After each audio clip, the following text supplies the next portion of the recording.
and welcome to Shaka Extra Time. I am Paul Ndiho, and joining me on set is Shaka Sali himself. Hello, Shaka. Hello, Paul. Happy New Year to you. Happy New Year to you too. Guess what? The last time I remember actually interacting with you was last year, 2018. That's right, and good to be back. And you look terrific, especially with this new attire, my friend. You look very diplomatic. You just look like somebody's special envoy to Washington. That's correct. I just came from North Korea. A warm welcome to you all, our Facebook followers and watching us all over the world. Happy New Year to you all. Shaka Extra Time is a place where you get to talk to Shaka and ask questions, pertinent questions about what's going on the continent. Shaka, let's begin here at home. There's a lot happening here in terms of the government shutdown. As federal employees, we are part and parcel of those who have been impacted by the shutdown. Could you maybe start by explaining us what the shutdown means and what kind of implications are going to result, are happening as a result of this shutdown? First of all, the government shutdown means really for all practical purposes, the government of the United States of America, the federal government that is, it is out of business. It has no budget. There are no salaries. There are no salaries, for example, to be paid to those who work or those who are not working. And for the most part, in fact, a lot of people are not working, with the exception of those who are categorized as essential services. Those who deal with essential services like broadcasting, like we are doing, and some other very sensitive types of support services, they are working. But even where you work and they call it furlough, there is no guarantee, for example, that at the end of the day, you will be paid. So you and I are technically working for free? Well, we are basically working in the sense that we are being patriotic. Yeah, interesting. When you talk about, earlier you talked about the budget, there's no budget, there's no money for, when you put it in the African context, a lot of people don't understand what it means to have another arm of government sort of like doing the checks and balances. Here, when it comes to Congress, Congress controls the national purse. But in the African context, you have a lot of governments where the presidents, not the Congress or the parliament, control the national purse. Maybe put that in context for us. Actually, ideally, even with lots of governments which are democratically challenged on the African continent, the legislature is supposed to be in the control of the purse. But the strong man, for the most part, who happens to be a president, happens to be commander-in-chief of the armed forces, and therefore controls, in fact, the institutions of violence, so to speak, also controls the treasury. But you know, even here there are some problems, because let's face it, there are some things that I was expecting, for example, to receive from Europe, but I was being told that due to the government shutdown, probably because of certain services, dealing with customs and what have you, they have actually delayed to be delivered. So there are certain services that are not working as they otherwise ought to be working. I mean, you know as well as I do that you look around and there are a lot of people that you normally see, but you actually don't see them. So there must be something affecting the kind of services that normally they provide. So is it more of a political thing, or it's how government functions here in America? It is very political, because let's face it, in this particular case, it's really about the almighty war. The President of the United States of America, Donald Trump, insists that he has to get his way, he has to get the wall, which he wants to actually be built at the border between the United States and Mexico for practical purposes, because apparently a lot of people who are characterized as illegal aliens or illegal immigrants tend to come to the United States via that route. There are some people who actually say this marks probably of racism and what have you, even though obviously the White House denies that. that if in fact you want to build a wall, you stop people from coming to America, then what about also building perhaps another wall separating the United States and Canada? Why Mexico? Is it because the people from that part of or that area happen to be brown? Whereas for a lot of people, when they think about Canada, they associate it with the color white, even though in fairness to Canada, really, or in fairness to the White House, when you look at Canada, it's not simply white. It's in fact, you know, all the colors that you can think about, because it's a very democratic country, and it probably has one of the best immigration policies that in terms of really offering them as a country that welcomes those who are in need of new sanctuaries. When you talk about the wall, what comes in mind is the Berlin Wall during the Cold War. And I remember seeing images of that Berlin Wall being destroyed. Is this something that maybe long after President Trump is gone, let's say he succeeds in coercing the Democrats to give him the money, is this something that maybe in future we can see being destroyed? Because a lot of people have been destroying these walls. They no longer need boundaries really to stop people from doing the cross-border trade and that sort of view because of globalization.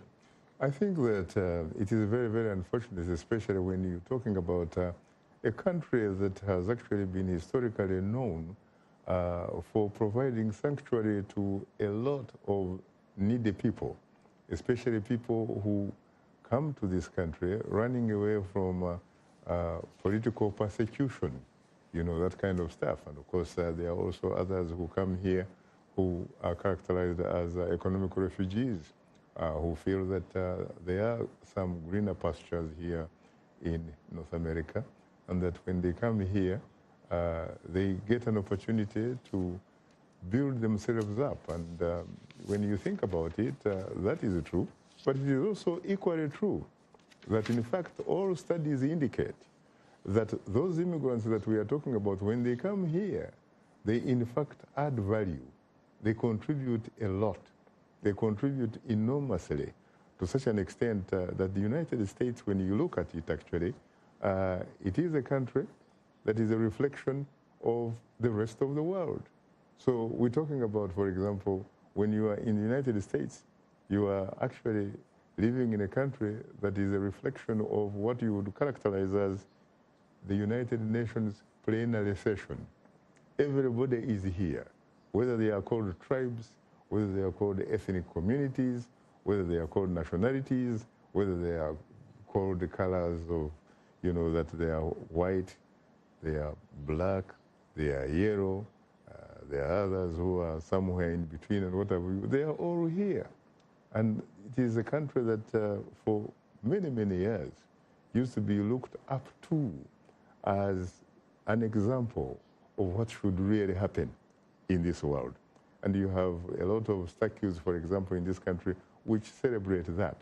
You're talking about essentially, you know, when you think about who is in America really, when you think about who are they are us.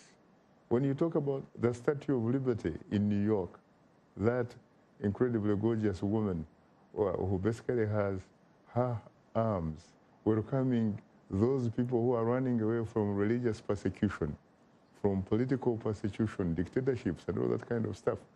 It is in New York. And so really, there are a lot of people who sometimes think that that's not a particularly good policy for the United States. That's a perfect segue to our next segment. You talked about the United Nations, how the U.S. is a microcosm of the whole world. Everybody is welcome here. But let's cross over to Congo. Let's go to Avati David Ambrose. Why doesn't the United Nations intervene to find the election results in Congo? Interesting, considering that we've had an election in Congo. They held an election on December 30th. We don't know the outcome of those elections. You know, it would be very interesting, in fact, if the United Nations, as it is and as it were, had the moral authority to step in and do exactly the right thing, because the United Nations, unfortunately, is historically associated with having played a role back in 1960, at the time when the Congo got independence, regained its political independence from the Belgian Congo. It was called Congo, and its first prime minister was Patrice Emery Lumumba. After today, yes, we read about how the man was toppled, how the man was killed, assassinated, and what have you. There is not a very clear picture of what, in fact, was the role played by the United Nations. But whatever kind of information that you access, it doesn't look good for the United Nations image, and therefore it may probably not be the right institution to be thinking about going in the Congo and actually calling calling it like it is. I think that we should in fact urge and appeal to the Congolese authorities or DRC authorities to do the right thing. As a matter of fact, there is a very respected institution called the Catholic Church, and the bishops, in fact, in the Congo have already gone on record saying that they knew who is exactly the winner of the last election, and that winner is not, by the way, a man who is supposed to be representing the government led by Joseph Kabila. You are talking about a man called Emmanuel Ramazani Shadari, that he didn't quite do well.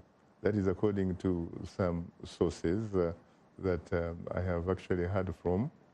But Shaka, I beg to differ on that. The Catholic Church in Congo, as much as it's very, very popular in Congo, they are not the authority in terms of announcing or annulling the election.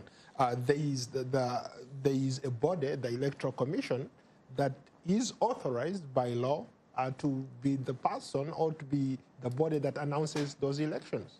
You are right. The Catholic Church is obviously not made up of authorities, but the Catholic Church happens, first of all, it happens to be very, very influential in the Democratic Republic of Congo. It also happened to be very highly respected by basically the ordinary Congolese. It also happens to be very highly disciplined. It also happens to be very resourceful. And it was also involved in observing and monitoring the election. So it has some information, which of course it has access through some of its agents who were part of the observer group. But again, you are right. It does not have the constitutional right, for example, of really calling the election. That is the province of the Electoral Commission of the Congo, which, by the way, according to a lot of sources, is not necessarily an independent branch of government, because a lot of people say it is, in fact, it is an electoral commission that is probably subordinate to the executive. And the executive, of course, is led by President Joseph Kabila, but there is no evidence as far as I'm concerned. But how is that different from any other country in Africa that has held elections in the last couple of years or last month? Oh, there are so many different countries in Africa that where the executive has no control. Oh, yes, there is. There's no question about it. For example, South Africa. South Africa does have institutions that are independent and actually do conduct their roles. If you think about the beacon of democracy or for Africa, or the African beacon of democracy for hope, it is South Africa. And it's not only South Africa. You go to Ghana, for example. They have done the right thing. You go to Senegal. You go to Benin. You actually even go to the most populous nation in Africa, Nigeria. They did it in 2015 under Professor Atahiri Jaga. Okay, interesting. How would you respond to a commenter from Uma Bukenya? Can President Kabila of Congo survive this election violence, and what his future in Congo amid mass protest is? First of all, I think the comment observation implies, frankly, that there is violence. We don't, frankly, see any violence so far. Have you seen any? So we don't really know that that is going to be the case because we don't even know the results. And we don't know, therefore, if in fact finally the results are announced, how the population is going to react. But some of the evidence I have so far, which I have not been able to verify, especially given the fact that it is a very sensitive issue, and given that I have not had the opportunity, for example, to talk with some of the principals that are named and involved, but my impeccable sources in this town tell me that a top State Department diplomat actually called President Joseph Kabila via telephone, but that President Kabila, according to these sources, declined to take the call. And that if President Kabila had picked the call, he was going to be told, for example, that there is incontrovertible evidence suggesting that that election was actually won by a man called Martin Fayulu, who happens to be a candidate for the coalition of the opposition party, or the opposition groups and all that kind of stuff. And that, in fact, the government authorities who are in charge of that election should probably immediately release the elections based on the results which reflect the will of the people. But Shaka, again, that's based on speculation. As far as we are concerned, the official results are not out. So any official calling from the United States, or even any other place for that matter, is in no authority really to be calling the election in Congo. You have a point, except that there is a problem here. Mind you, these elections have not been delayed, for example, by hours, by 1 day, by some days, by weeks, by months. These are elections, Ndugu, which were supposed to be held in 2016. 2016, how many times do you, frankly, keep shifting the goalposts? I will give you that. Let's go to another comment. Nambilir Wamuna Amina. Elections in Africa lost meaning. Incumbents end up rigging due to corrupt electoral agencies. Your thoughts?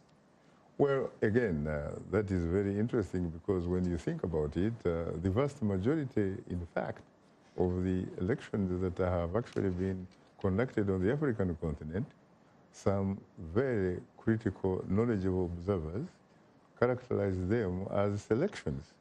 There are very, very few elections which have been conducted in so many countries on the continent in which you have an incumbent competing and an incumbent, in fact, losing that election. Why? Because there is a saying that in most African countries, and most of them are democratically challenged, there is no difference really between the ruling party and the state, or the government as it were. The two are fused.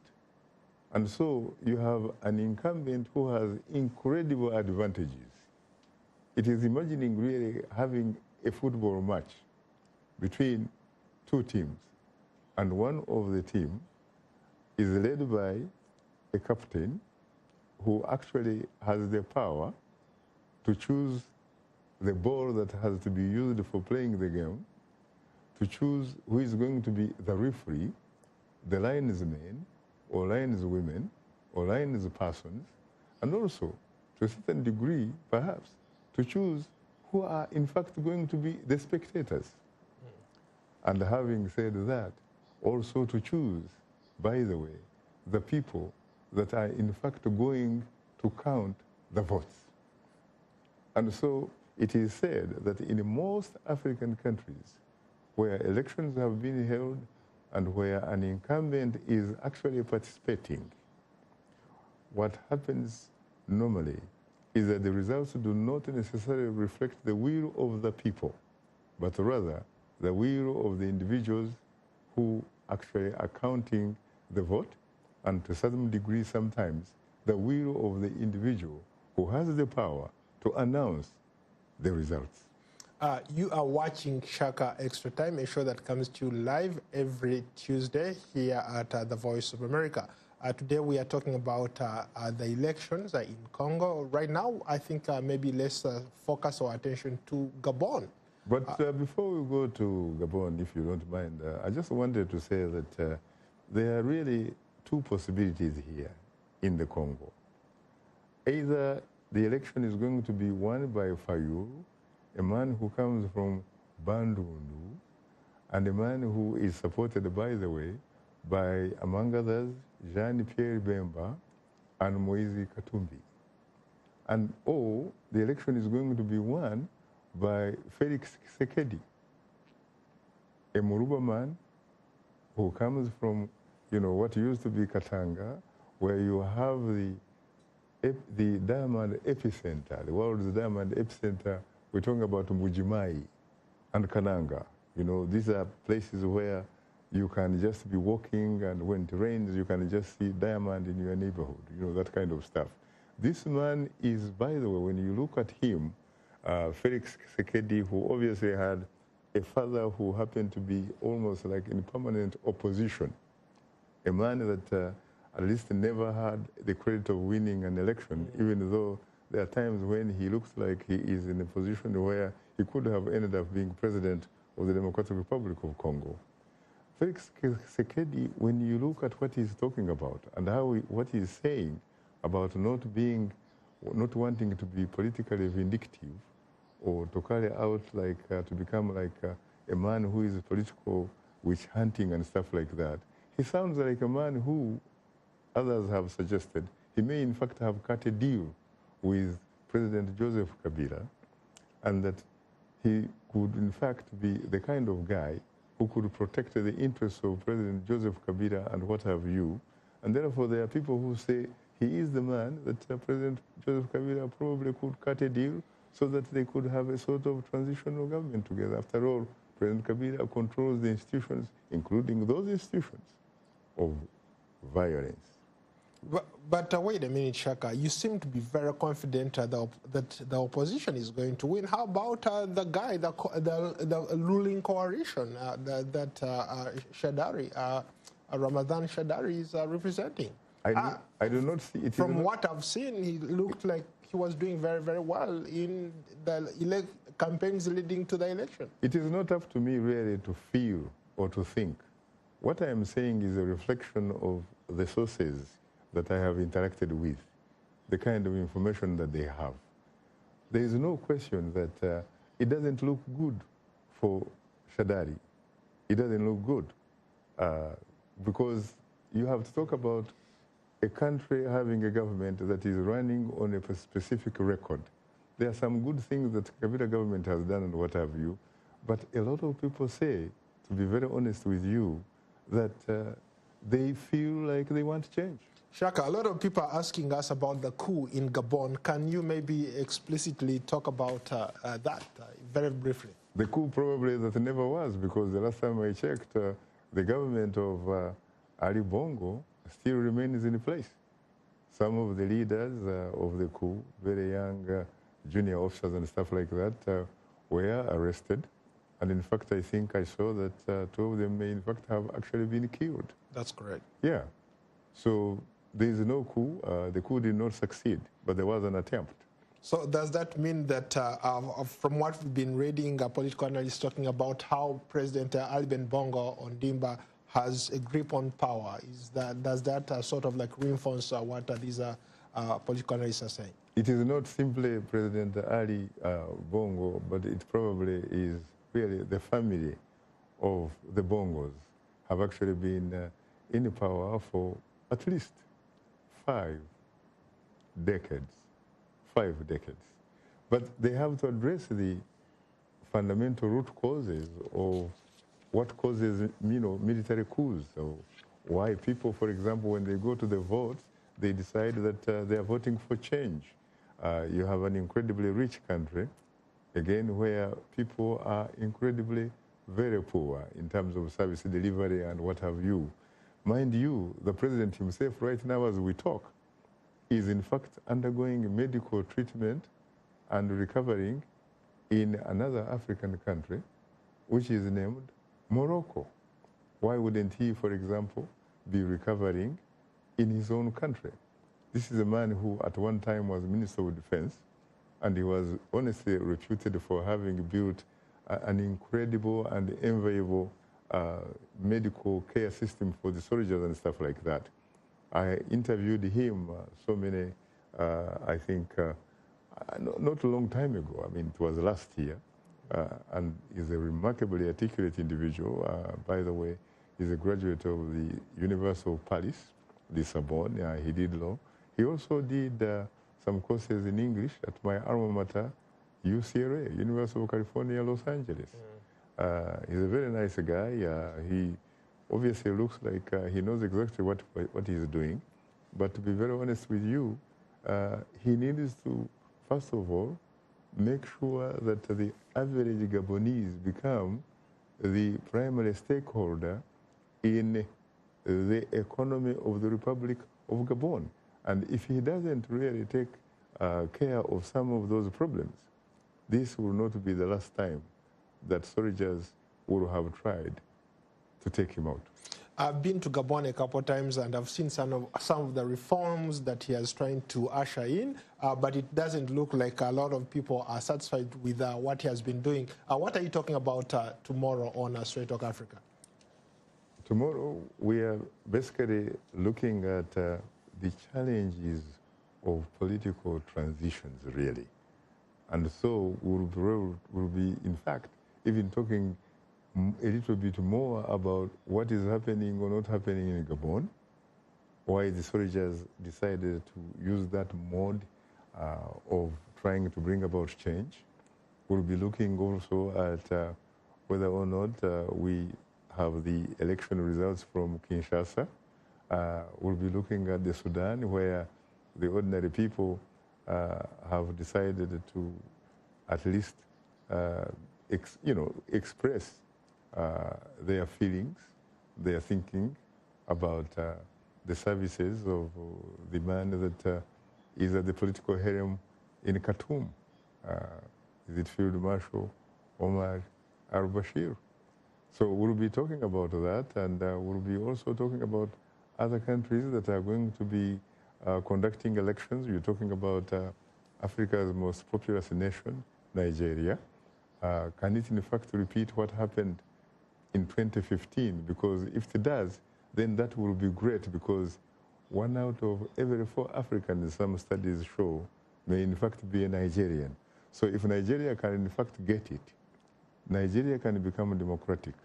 Surely, a lot of African countries can also do it. In fact, when you look at the democratization process on the African continent so far, it is not an accident that, at least so far, the West African region is, when you compared to Southern region, to Central region, to North Africa region and what have you, is doing relatively much, much better. Well, it looks like we've run out of time. That's all we have for you today. Shaka Extra Time is a show that comes to you every Tuesday. We look forward to having you on another edition of Shaka Extra Time. Until then, so long from Washington. Thank you. Thank you very much. And a happy new year to you all.